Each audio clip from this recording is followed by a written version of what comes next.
چھوڑنے کا نام آزادی ہے تو ہمارے ذہن و دماغ کو کیوں غلام بنایا جا رہا ہے؟ ہمارے مساجد و مدارس کو کیوں مسمار کیا جا رہا ہے؟ ہمارے قرآن و حدیث کو کیوں نظر آتش کیا جا رہا ہے؟ کیوں طالبان علوم نبوت پر مختلف طرح کا الزام لگایا جا رہا ہے؟ کیوں ہمیں ملک چھوڑنے کی دھمکی دی جا رہی ہے؟ کیوں ہمیں غدار وطن کہا جا رہا ہے؟ اے ہندوستان کے ٹھیکیداروں، تاج محل اور لال قلعہ سے ہندوستان کو سجانے والا کون تھا؟ وہ مسلمان ہی تھا۔ الہلال اور البلاغ جیسی میگزینوں کے ذریعے آزادی کا السلام علیکم ورحمۃ اللہ وبرکاتہ۔ حامدا و مصلیا اما بعد۔ آزاد دیش ہے میرا، آزاد ہے وطن، آزاد دیش ہے میرا، آزاد ہے وطن، آزاد میری زندگی، آزاد ہے چمن۔ ہم دوست ہیں جو پھول کے، دشمن نہیں ہیں خار کے، ہم سر قلم تو کرتے ہیں ہر دور میں غدار کے۔ معزز سامعین، آج پورے ہندوستان میں تمام مدارس میں، تمام مکاتب میں، تمام کالجز میں، تمام یونیورسٹیز میں، گاؤں گاؤں میں، بستی بستی میں، قریہ قریہ میں لوگ خوشیاں مناتے ہیں۔ خواہ وہ نوجوان ہو یا بچہ ہو یا بوڑھا، ہر ایک شخص خوشیوں میں گنگناتے ہیں۔ سارے جہاں سے اچھا ہندوستان ہمارا، سارے جہاں سے اچھا ہندوستان ہمارا، ہم بلبلیں ہیں اس کی، یہ گلستان ہمارا۔ اور کیوں نہ خوشیاں منائیں، جبکہ ایک وقت تھا کہ پورا ہندوستان انگریزوں کا غلام بنا ہوا تھا۔ یہاں کے رہنے والے باشندے جانوروں کی طرح زندگی گزارنے پر مجبور تھے۔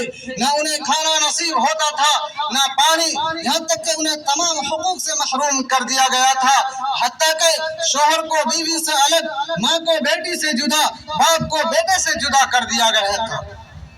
نہ انہیں گھر نصیب تھا، نہ رہنے کا ٹھکانہ، نہ انہیں چھت نصیب تھی، نہ پیر پھیلانے کے لیے آنگن۔ وہ سرزمین جو ایک وقت گلے گلزار بنی ہوتی ہے، ظاہر کے گورے اور باطن کے کالے انگریزوں کے اس ہندوستان میں داخل ہونے کے بعد یہاں کی سرسبز شادابی ویرانی میں تبدیل ہو گئی، یہاں کے خوبصورت باغوں میں نحوست طاری ہو گئی۔ چنانچہ ایسے نازک اور پرخطر ماحول میں سب سے پہلے دہلی کے شاہ عبدالعزیز رحمہ اللہ نے فتویٰ جاری کیا کہ انگریزوں سے لڑنا مسلمانوں اور اس ہندوستان کے باشندوں کے لیے ضروری ہے۔ پھر کیا تھا کہ سید احمد شہید، شاہ اسماعیل شہید، اور پھر بعد کے دور میں مولانا حسین احمد مدنی، مجدد الفسانی، مولانا حفظ الرحمان سیہاروی، محمود الحسن دیوبندی جیسے علماء کرام، اور مہاتما گاندھی، پنڈت جواہر لال نہرو، ڈاکٹر سبھاش چندر بوس جیسے اسکالر اور مضبوط لوگ آگے بڑھے اور ہندوستان سے انگریزوں کو نکلنے پر مجبور کر دیا، جس کی خاطر 70,000 علماء کرام نے اپنی گردن تاغوت پر لٹکا دی اور کہہ دیا ہے یہی تاریخ اپنی، ہے یہی اپنا فلسفہ، ہے یہی تاریخ اپنی، ہے یہی اپنا فلسفہ، ہم زمانے کے دبانے سے ابھرتے ہیں سدا۔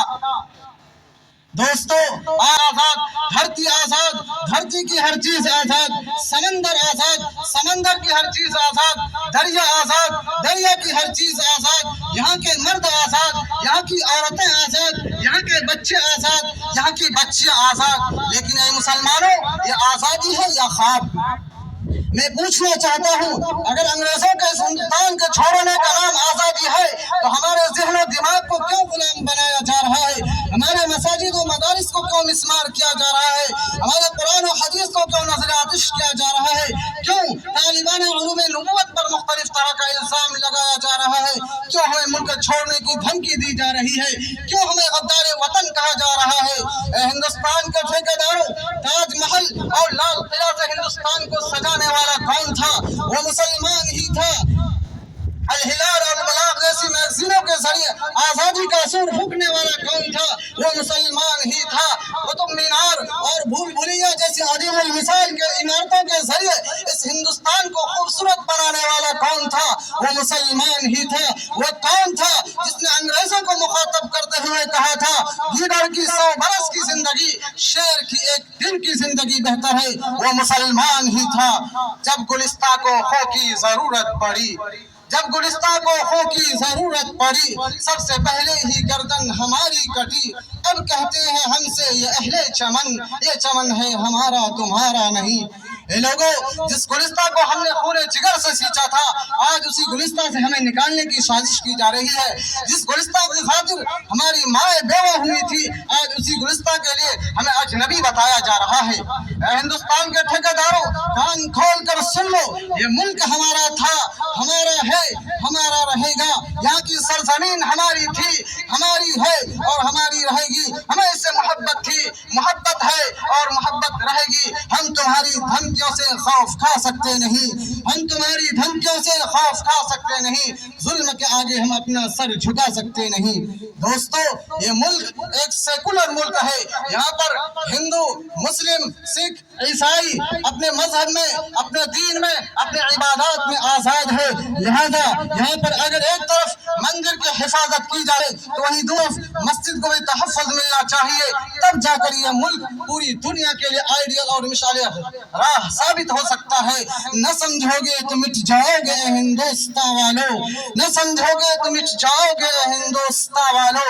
تمہاری داستان تک نہ ہوگی داستانوں میں. وآخر دعوانا الحمدللہ رب العالمین.